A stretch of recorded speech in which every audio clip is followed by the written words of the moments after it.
to the Web3 Prof Podcast. Good morning and good afternoon, everyone. I'm here with Kris Constable. Kris is CEO and founder of TokenOcean.io and CoinOS.io. Thanks so much for being with me here today. Thanks for having me. So let's jump into this quick and straight. Let's do it. How did you get into crypto or Bitcoin or Web3 or whatever you want to call it? Initially, I got into it. Actually, I was living in Victoria at the time, and I'll never forget, there was a 15-year-old Mexican exchange student in the city who was at a community event that I was hosting regularly, just talking about ideas in general. And he came and told all of us who are in our 30s about, you guys got to pay more attention to this Bitcoin thing. I think it's going to be a big thing. And we're all like tech experts in our different lanes. So we're all like, kind of like, whatever, kid, like, whatever. And he's like, no. He's like, I've been putting it on all the computers at school and I have it mining Bitcoin on their machines and sending it off. You guys got to get some of this. And we were all like, this is not worth paying attention to. And, 5 years after that, he's retired. And now we're all like, okay, maybe we should have listened to him. And so is that true? That was my introduction to it. He was mining Bitcoin like at his school? I won't even mention it because it's a well-known institution in British Columbia, but there's an institution in British Columbia that's well-known and basically financed a Mexican student's retirement by 19. That is an incredible story. I'm so glad I learned about this. Okay, so that got you into the space. And why? What drew you to crypto? Well, and I admittedly kind of moved on. My background's in privacy and security, and I had moved on. I was working on a bunch of other things, and I guess it was end of 2013. I got reached out to by two people I had met at an event called Startup Weekend. I came over to Vancouver for this event, met a couple really smart people, and one of them reached out to me in 2013. He said, me and a friend are building a white label Bitcoin exchange. So we're going to make an exchange that isn't us running it, but we're going to have clients that run it, and we'll run it for them. So we'll be running many of them. We realize we're out of our lane in terms of the security risk of this. So we'd love you to come out and help us. And at this point, I'd never worked professionally in Bitcoin. I said, while I'm pretty good at security in general, I don't know Bitcoin that well, but I'll come out and take your money and give it a try. Yeah. And so, I was on a plane, and that's what moved me out here. January 2014 is when I got started professionally. Wow. So you've been, I guess, I've seen Twitter polls of like, what is the definition of a Bitcoin OG? I feel like you fall within that category at this point. That's a long time ago. Fair. It's a while compared to, I guess, in the last 2 years or 3 years when most people, as the bigger market kind of grew. But, my co-founder of CoinOS, it's actually a 10-year-old product this month. So it's I think the oldest Bitcoin company in the world. So, and I joined 4 or 5 years after he started it. So, it's always subjective on who the OGs are. Yeah, there's always somebody out there who's been there longer. Yeah. That's incredible. Like the world's oldest Bitcoin company. That's incredible. So when you hear the word Web3, what does that mean to you? How do you define that? It's a great question. And I don't think there is a one-liner that makes everyone happy. So I think it's still internally subjective depending on your perspective. For me, I think, my background's more on the privacy and security side. And so I think that what excites me about Web3 is what we've seen with Web2 is there's a lot of data collection around personal information. So if you log into a website, this data is an asset that companies are secretly selling or sharing. Web3 is moving that and moving into a PKI model, a public key infrastructure model, where it's your private key that you can use pseudo-anonymously, at least, if not fully anonymously, and participate in the internet without giving away your identity so that your identity is not sold and shared. So that, to me, is that private key enabling you to do anonymous or pseudo-anonymous transactions is what Web3 is exciting to me. And why is that important? Because you hear this a lot. You hear this like, okay, I'm going to own my own information. Mark Zuckerberg is not going to be able to make a buck off of me. But why does that actually matter to the everyday guy who might use a crypto wallet at some point or might transact something in the world of Web3? Yeah, I guess there's two answers that stand out to me. One, again, with my background in privacy, one of my hats was an investigator for a regulator in privacy. So I've seen a lot of privacy breaches. And so there's a common terrible narrative that I've heard many times of like, I have nothing to hide. But we all have something to hide. And this is just a fundamental truth of privacy. So if for example, and I've speaking at conferences for 20 years now in privacy, whenever somebody puts up their hand to be like, I got nothing to hide, I'll be like, great, take off all your clothes right now and come on up and and give me your driver's license and your credit card. And, nobody yet, knock on wood, has actually taken me up on that. There probably will be at some point, but the fact that you don't, shower on the street naked, like we've all got something to hide, and that's subjective to you. And I think that I got the privilege to coin a term in 2016 with Huffington Post. I said, privacy is consent, because we often look at privacy as like the act of being anonymous and something to hide, which to me isn't that. It's like, I want the autonomy to consent to who gets access to what. And the current internet as built doesn't allow for that. I can't control if someone's secretly selling or sharing my information. And so I think that's the fundamental thing that excites me about Web3. So is it not that I get to use Facebook or Instagram for free because I'm giving them my information? Is that not like my payment to the platform? Yeah, and it is a business model that has existed for a lot of the quote unquote free internet. But of course, if you're not paying for the product, you are the product being sold. So a lot of people don't think about that. And so some people don't care, and that's fine if you don't care. The other perspective, though, is, again, having seen the dark side of the internet for a long time, is once you've lost your privacy, you'll never disrespect privacy again. So let's just imagine being like a stalking victim, for example. It's like, once that happens to you, like there's a lot of nightmare fuel stories I can tell that after you hear it, you'll be like, okay, now I got to really be careful about, the actions I take on the internet. Interesting. Okay. So until a bad thing happens to you, and again, the problem is once that cat's out of the bag, it's very hard to put back, if even you can put it back. Yeah. So what does Web3 look like in 3 or 5 years? How are we going to interact and engage with this kind of new internet? It's hard to predict that, I think, because it's a bit of a culture war right now in terms of who gets to say what. So, for example, in Canada and the US, there's a strong narrative around, like Bitcoin as an example, is the cat's out of the bag with Bitcoin. It's now so big, the industry is determined it can't be turned off anymore. So it's exciting in one hand. And if you're a state actor, it's scary because you can't turn off Bitcoin anymore. So the model that they've chosen to manage that is through the custodians, so through the professional exchanges. So they're saying, well, if somebody's going to buy or sell Bitcoin, you as a company, you have to collect their identity, and we need to know who it is. And as a result, we need to be able to turn that off and on. So whereas the idealists are kind of going the other side and saying, I want everything fully private and anonymous. I don't want government, or, not my keys, not my coin. And so they're kind of going to that side. And so there's who's going to win that battle. I think both are probably going to still exist in 3 to 5 years. And it's probably not going to make everyone happy. So who's going to win that, I guess, is going to be the interesting one. Whereas, simultaneously right now we have, say in Central America, where El Salvador legalized Bitcoin. It's like the nation state's actually accepting it, but they're also saying, well, use our wallet. So they've created their own government issued wallet. So there's a trust issue. Do you trust a government issued wallet versus, say, an open source privacy centric one? Yeah. But even if you use the government one, you can then move it into a privacy centric one, and it's hard to chase that down if you kind of know what you're doing. So can I today buy Bitcoin without going through the identification process, KYC? Yeah, for sure. There's several paths to that. I think one is just in person. For example, every major city, and Vancouver is a hub of cryptocurrency, in Web3, Bitcoin, both of them. So there is a community space that meets regularly. You can go there and say, hey, I'd like to buy $100, $1,000. Who wants to sell me some? And someone there will sell you some inevitably.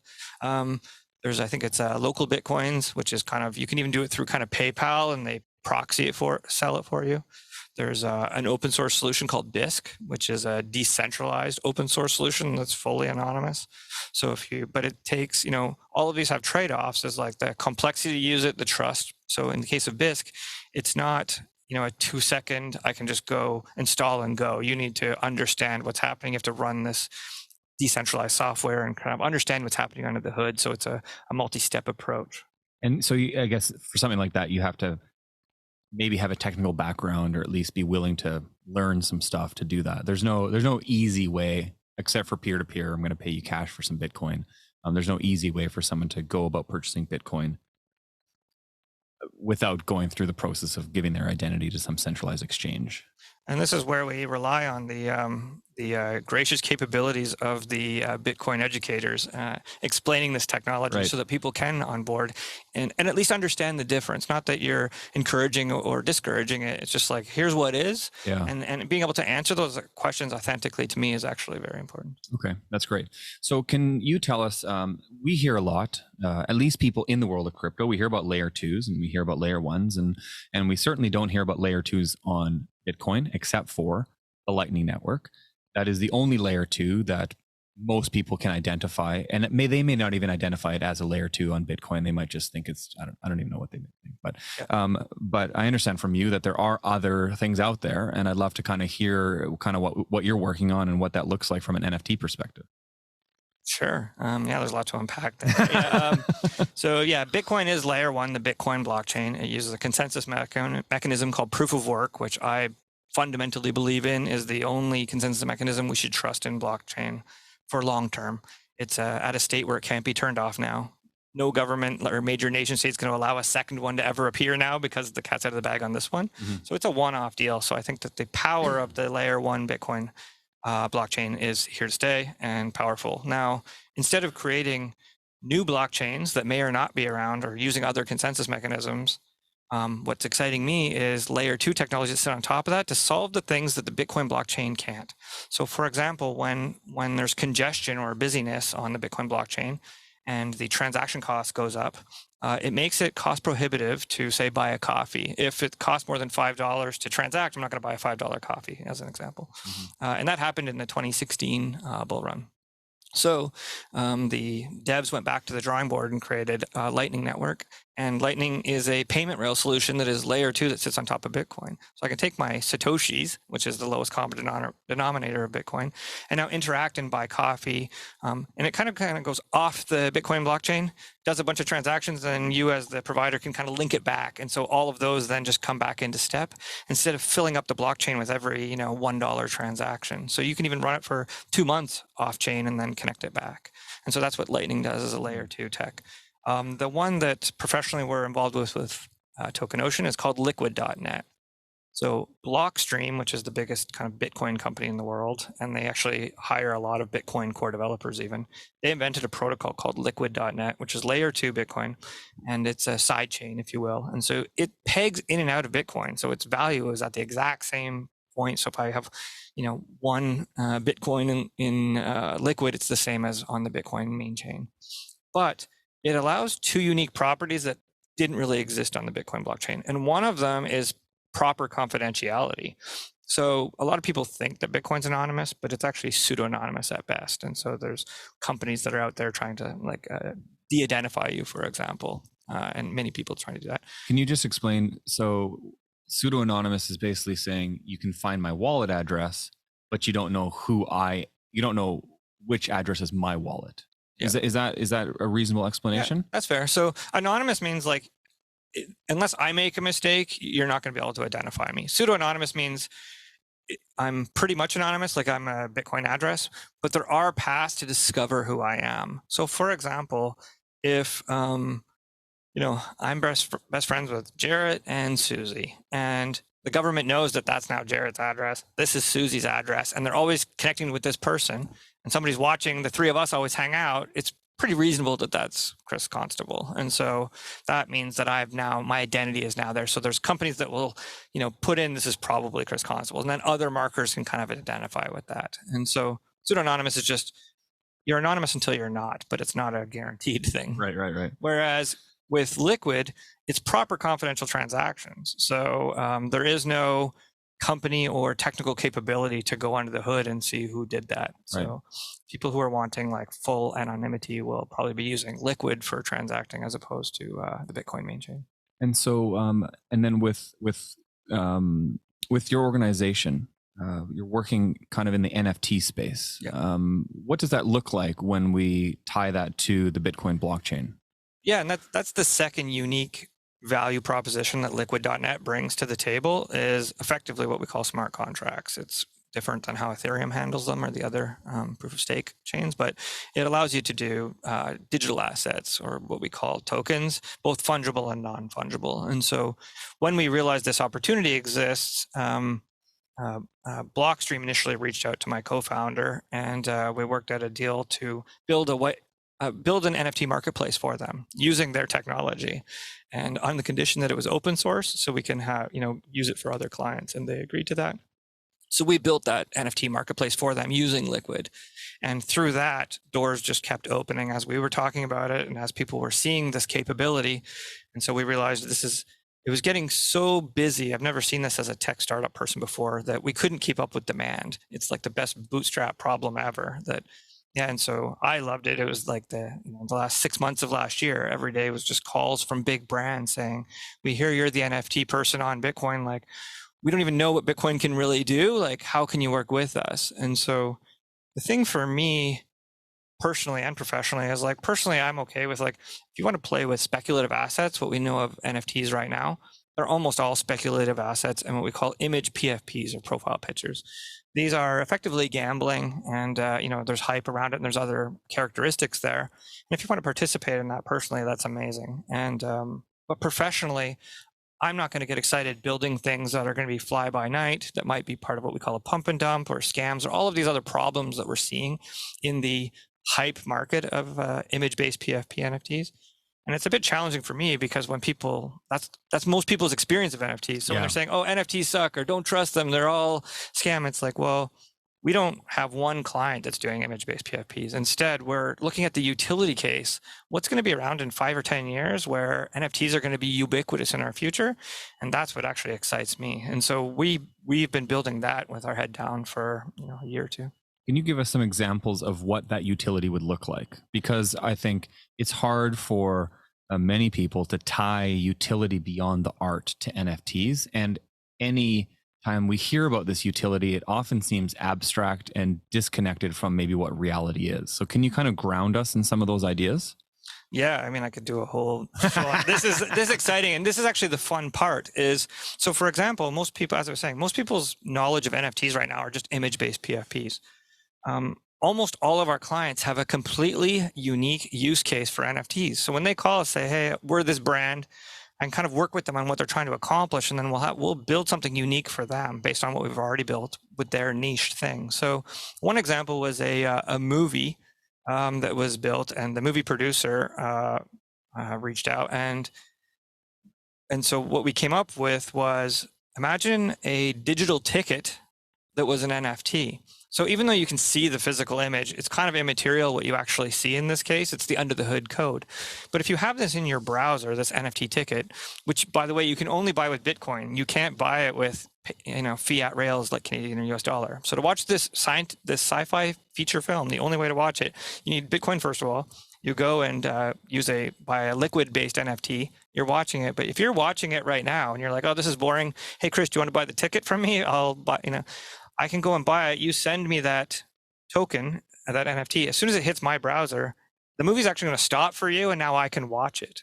So that's kind of a really novel use case to me of NFTs that have never really been done before, is this ticket concept. Yeah. So have you guys created a wallet that would handle this transaction, or where would that actually happen? Yeah. So you just need a Liquid wallet. Okay. So even though I'm the co-founder of TokenOcean, I'm also the co-founder of CoinOS.io, which happens to be a web wallet that does Bitcoin. So we've integrated both Lightning and Liquid as well. And so you can manage any Liquid NFT asset in CoinOS with your Bitcoin as well. So it's super convenient, but you can not use CoinOS and go and download any of the Liquid wallets, including there's even a Jade from Blockstream as a hardware Liquid wallet. So there's lots of other Liquid wallets you can use, and that's how you can manage your NFTs. So why would this film producer want to limit their audience so significantly that only people who owned Bitcoin already and were technically sophisticated enough to sort out this technology, rather than just let people watch their movie? Yeah, I can't speak to their motives. It's a great question. It was enough of a success that I don't know how much he wants to disclose, but the last I heard is he's now in the middle of a $50 million raise. They've got the screenplays already written for 5 feature films. So all those films are going to be based off of NFTs, and all the merch is going to be NFTs as well. So it's created its own studio that is based off of this. So that's really fascinating. So I guess sometimes, we talk about, how valuable it is to engage in niche marketing or find a small group of people who are really into your thing rather than trying to reach the masses. And I guess this is what this person has done. Yeah. They found a very loyal audience within kind of the Bitcoin community that would be interested in this project. Totally. And I think for me, a couple other doors have opened. One of them is we have a client called Vida Verde Agroforestry, which has a property in Nicaragua, and they planted teak and avocado, which I think takes about 3 years until you can harvest it. And then once you can harvest it, it's about 25 years And so what they did is they've broken it up and sold each parcel as an NFT. So you can go on right now and buy an NFT. And then every year when they do the harvest and the profit is split, you'll just get your profits from owning this little piece. And so through that, when we were initially talking to them, they wanted to do other things as well, such as maybe when you buy that, you can also buy art from a local artist on the ground. But then they also had the idea of, imagine also, instead of saying, I want 100% of my profit for my piece right now, I want to allocate some percentage of that also to a family on the ground in Nicaragua. So I could have a slider of 1 to 100%. So every year, it might not all come to me, but some of them would go off to that. So while we were thinking through that, and then also say on the movie example I was talking about earlier, kind of had this aha moment and talking with my co-founder. So we came up with this idea, what we call royalty distribution, which I'm super bullish on right now. In fact, we've started a whole new company called IPDP. It needs a better name, but IPDP.io, which stands for Interplanetary Distribution Portal. Okay. Super easy off the tongue. Okay. Everyone's going to remember that brand for sure. I'm not going to say I'm a branding expert, but the idea is this. Imagine even right now, you and I are going to agree one night, we're going to do, and it's for content creators. So you and I are going to create a podcast, or we're going to make a movie, or we're going to make a music video or a song. So any kind of content. I can say, well, I'm just going to be the camera person and I'm going to help with marketing. So I only want, 45% of the company, and you want 55% because you're doing the heavier lifting. So imagine we put that into the NFT contract now. So now that podcast goes up, we can actually do it at the transaction level now, that anytime somebody pays, $5 worth of Bitcoin for that, it can just auto distribute to both of our wallets. Yeah. And so that can even go outside of music and movies, which are 2 industries that have a heavy middleman or middle person problem in terms of distribution. That can invalidate it right away. Now, anybody with this technology can go, 30 of you can go make a movie or a music video tomorrow, and every sale distributes to you. And so where I'm excited about this is it even goes into the business world. Imagine instead, me, you, and Susie wanted to create a t-shirt company. So in terms of gig economy, it's well, I'll do the marketing for 11% of it. And now every t-shirt that's sold for say $20, I just get my 11% of the profit at every transaction level. So I think it's really I hope it's going to change the game in terms of how we think about the distribution of NFT profits. In my opinion, Bitcoin has done a terrible job at communicating that there are smart contracts on the network. I don't think that many people in crypto know this. And obviously when I say Bitcoin, I realize that there isn't a Bitcoin marketing engine out there. Yep. But I think it's fascinating to kind of learn that some of these capabilities exist. Now, do you agree with me when I say that a lot of people don't know that you can do this type of stuff on the Bitcoin blockchain? Is there an awareness issue here? For sure. Bitcoin at 13 years old has an awareness issue. Sure. So, I think, the amount of people that are aware, what we call Bitcoin maxis, the amount of Bitcoin maxis that are aware that you can even do NFTs on, that there is a layer 2 option, is not known widely for sure. But a lot of people know, at least a lot of people in crypto know you can do this kind of stuff on Ethereum or Solana or wherever. Mm-hmm. I would think that most of them have no idea that you can do this on the Bitcoin blockchain. That's totally true. And, while I talk about it, kind of sprinkle it out here and there, I intentionally, I like to think I always am building on the bleeding edge part of the future. So while I could go and do the dog and pony show and talk about it, I'm not really motivated, because if you participate in the altcoin world, which is the proof of stake world, there's so much money being raised on this, just ludicrous. Like you and I could raise $5 million tomorrow, I bet you, in 2 phone calls if we said we're going to go on to one of these, the new cool kid chain right now. In fact, I know a Vancouver startup that just terrible business model, just raised, well, I won't even get into it. But you could raise a lot of money with your eyes closed with a house of cards behind you, right? Like that's no problem. So whereas us, we're bootstrapped. So I don't want to compete with those players. So the more I'm talking about even this right now about royalty distribution, inevitably there's going to be somebody that's got a lot deeper pockets than I do. Is like, oh, we need to implement that before these guys. So instead, I like to be heads down. Like we're a year and a half into the race now. We've got a lot of big brands using us. And our other unique thing is we're a white label or a private label, which means nobody's even heard of my company, like TokenOcean. Like, sure, nobody listening has heard of it unless they're a friend that I've sent the link to. But because we build for the brand, so everyone thinks it's that brand that built it, right? And so it's up to them to do their own marketing and toot their own horn. But I'd rather be out, way past the gate. So as other people are hearing about it, then it's kind of like a lot harder to catch up. So the fact that nobody else is really tooting their own horn well enough that NFTs are capable on layer 2, that's okay until we're big enough, and then then let the cat out of the bag. So you want to be ready for it. That's right.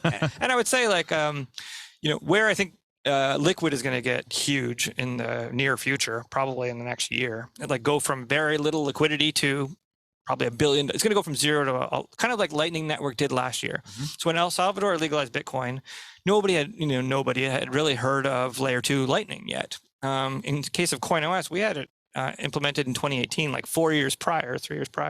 So we had kind of a lot of experience on using it as a point of sale, which is what CoinOS does.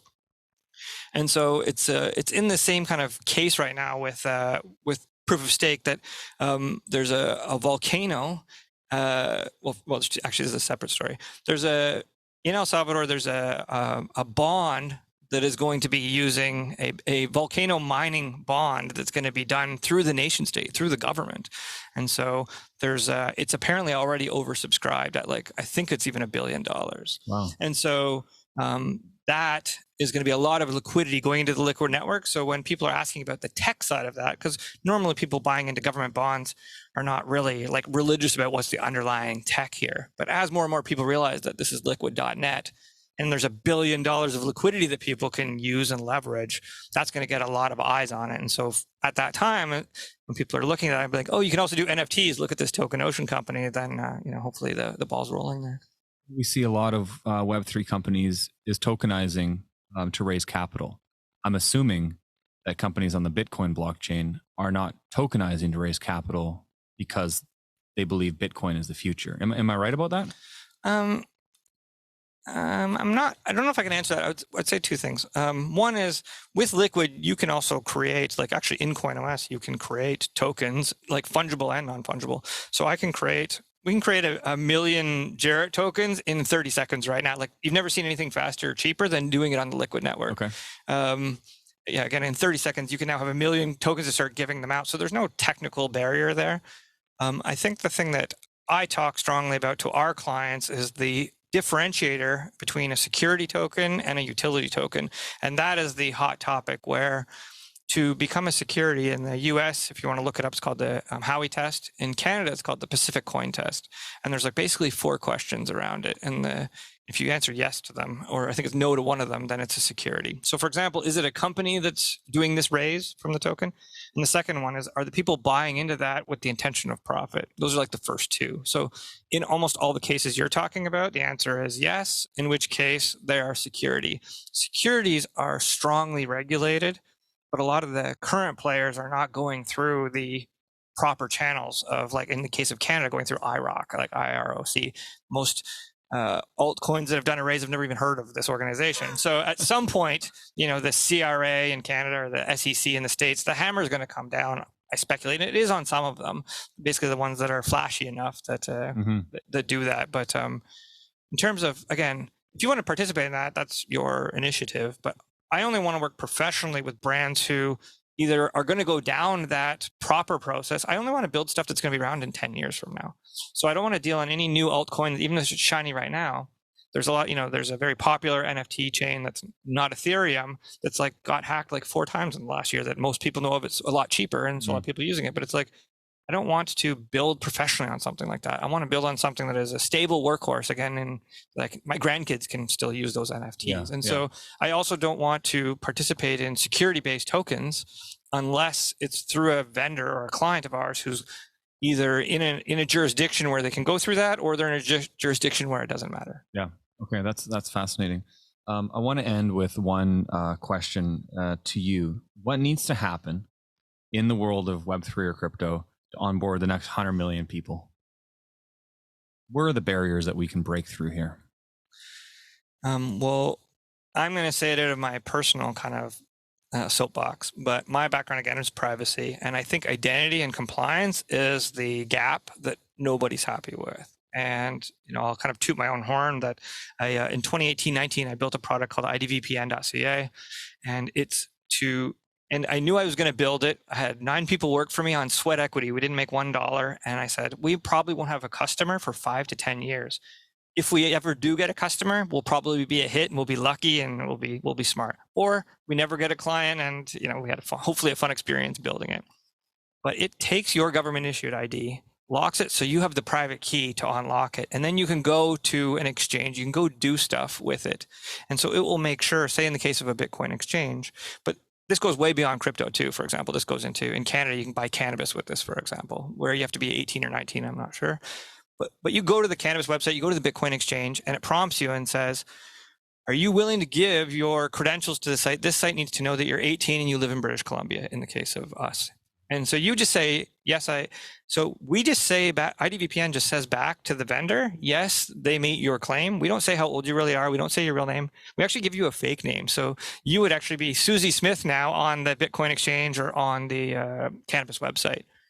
Now, this is really beneficial in a few ways. One is Susie Smith now, if you're buying cannabis every week and you're DCing into Bitcoin every week, like everybody should be, when that exchange gets hacked, when the exchange gets hacked or when the cannabis site gets hacked, and your personal information is out there that you've bought this much Bitcoin or you've bought this much cannabis, if it's using IDVPN, you don't care, and the vendor doesn't care because it's Susie Smith that was doing that. So we've de-risked the businesses and the individuals from it.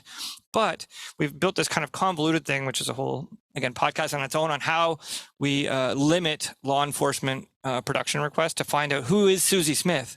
So this is the thing, is I don't want to be a participant in money laundering or anti-terrorist financing. These are legit problems that a lot of the maxis or the super privacy people are ignoring, where that bad things could happen if we go down that road. I'm trying to find, how do we find this middle ground, which is very, very hard. I think IDVPN is the solution. I'm obviously biased, but I'm doing this with the best intentions, and I think I've done it better than anybody. I've never seen anything better to this date, 3 years later after having built it. Because right now, the people who are just going for privacy or nothing, government's never going to be able to see it, then you're allowing these bad actors, and it's never going to get to the $100 million user. If we can, now you got the other side though. We have government saying, trust us, we're never going to do anything bad. We want access to everything we want. We want to be able to lock your bank account. We want to be able to do all of these things. And generally society doesn't agree with that either. So nobody's happy right now. So I think if we can solve this identity management and compliance thing, so that there's a middle ground there where high risk stuff like legit money laundering, legit anti-terror financing, which is a sliver, but it's a sliver that we don't want to participate in. If we can solve that sliver, then we get the government and the big players on board, while you also get the privacy centric people happy and the business is happy that they've been de-risked out of the situation. Yeah, that's great. That's fascinating. I need to think through some of those things that you just said, because that's really interesting. So, Kris, this has been really helpful and an excellent conversation with you. I really appreciate you coming in, kind of learning and understanding more about the complexities and features around Bitcoin and the Bitcoin blockchain is great, because I think, like, as I mentioned, I think a lot of people need to understand this, because there's so much utility here that is missing from Bitcoin communication that I think a lot of people would love to grab a hold of. So I really appreciate you being with me here today. Thanks for the opportunity. I'm really grateful. Thanks.